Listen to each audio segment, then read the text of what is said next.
going? What are you talking about? You have a big gun. You are not the big gun. Marvel movies are usually a good time, right? Quips, explosions.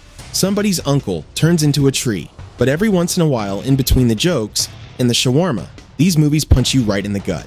So today, we're doing something a little different. We're counting down the top 10 darkest moments in Marvel movie history, the scenes that made you put your popcorn down and just stare at the screen.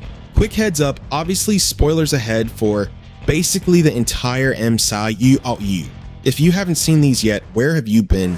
Go watch them, then come back. I'll wait. Okay, let's get into it. Starting things off at number 10, we've got a moment that's less jump scare and more quiet gut punch. Yondu's sacrifice in Guardians of the Galaxy, Volume 2. For most of that movie, Yondu's basically comic relief with a whistle arrow, and then in the finale, he gives his only working suit to Peter so Peter can breathe in space, and Yondu just doesn't have one for himself. And the way he looks at Peter in that final moment, this space pirate who spent the whole franchise being kind of a deadbeat, finally gets to be a dad for about 10 seconds before he dies. It's a gut punch precisely because the movie spent 2 films convincing you not to care about him. I like to stick them all in a row on my control. Number 9. The destruction of Sokovia, or really any time these movies remind us that superhero fights have a body count. Age of Ultron lifts an entire city into the sky, and for a solid chunk of the third act, it's played almost like a fun action set piece. Then Quicksilver dies, protecting Hawkeye and a kid, and suddenly the film forces you to remember, oh right, actual people live in that floating city. This wasn't a bloodless video game level, it's dark, less because of what happens on screen, and more because of what it implies happened just off screen.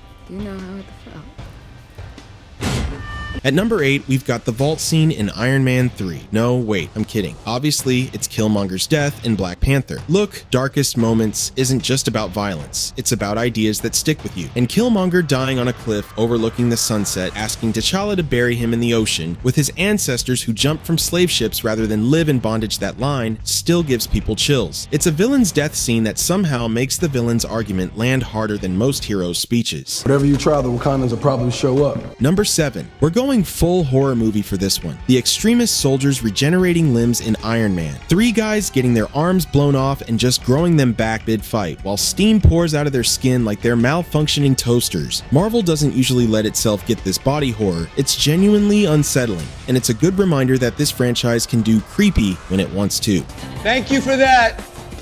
Never dropping that, by the way. Number 6, and I promise we're building to the big ones. Tony Stark's death in Endgame, I am Iron Man, snap. And then that quiet, devastating shot of Pepper telling him it's okay, he can rest now. After 11 years and 20-something movies, watching the guy who started this whole thing just stop in complete silence except for a funeral drum beat. Yeah, that one earns its spot. Really? That's it.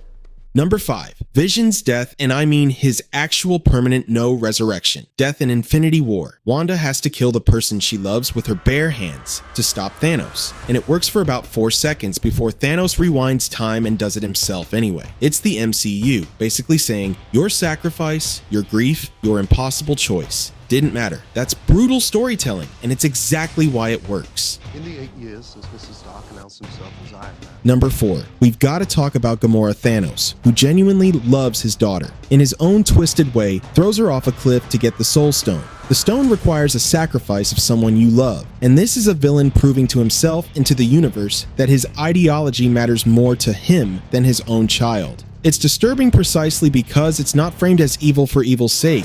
He cries, and he does it anyway. You asked it for a prize, and it told you no. Top 3-time, number 3, the snap itself. Half of all life in the universe turning to dust, and the way Infinity War shoots, it isn't triumphant, it's quiet and horrifying. Bucky looking at his own hands, Peter Parker clinging to Tony, apologizing not. That scene single-handedly turned a superhero movie into something that felt like an actual tragedy.